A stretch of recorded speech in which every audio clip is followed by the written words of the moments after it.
La déclaration du professeur Maurice Kantoff fait paniquer tous les jouisseurs de Paul Biya. Abonnez-vous en activant la cloche de notification pour recevoir la primeur de nos futures publications.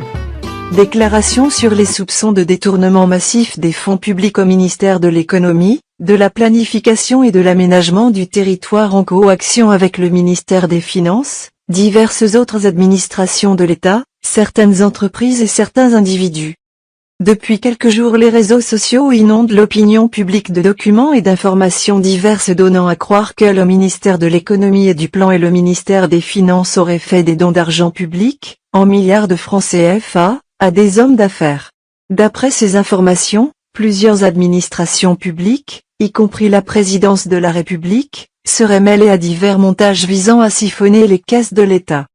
Le Mouvement pour la Renaissance du Cameroun, MRC, ne dispose pas des moyens légaux lui permettant de vérifier l'authenticité de toutes ces allégations. Aussi demande-t-il au gouvernement de clarifier très rapidement cette situation qui vient conforter dans l'opinion l'image déjà très détestable d'un pouvoir kleptocrate porté par une bande mafieuse. Le MRC demande en même temps l'audit du fameux chapitre 94 de la loi de finances intitulé Investissement en intervention, sur les 20 dernières années au moins.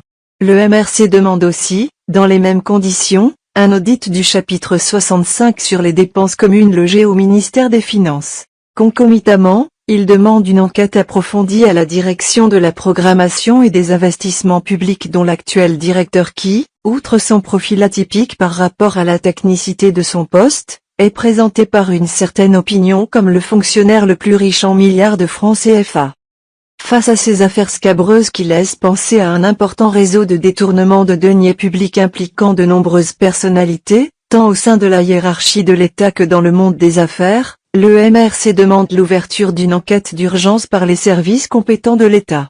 En particulier, il invite le procureur général près du tribunal criminel spécial, TCS, à exercer les attributions qui lui sont dévolues par la loi pour agir en pareilles circonstances. Dans cet ordre d'idée, l'inaction du ministre de la Justice, garde des Sceaux, du délégué général à la Sûreté nationale, DGSN, et du secrétaire d'État chargé de la Gendarmerie nationale, SED, serait incompréhensible devant la persistance de ces allégations de détournement massif des deniers publics. Dans le contexte actuel où il est évident que l'État peine à faire face à ses obligations financières, il serait tout à fait indécent de laisser s'installer l'idée que l'on pourrait se servir à pleine main dans les caisses publiques et, en plus, narguer les populations, en toute impunité. Veuillez prendre 3 secondes pour liker la vidéo et la partager. N'oubliez pas de vous abonner à la chaîne YouTube, Boudman, sur le site www.camertv.info. À bientôt pour de nouvelles publications.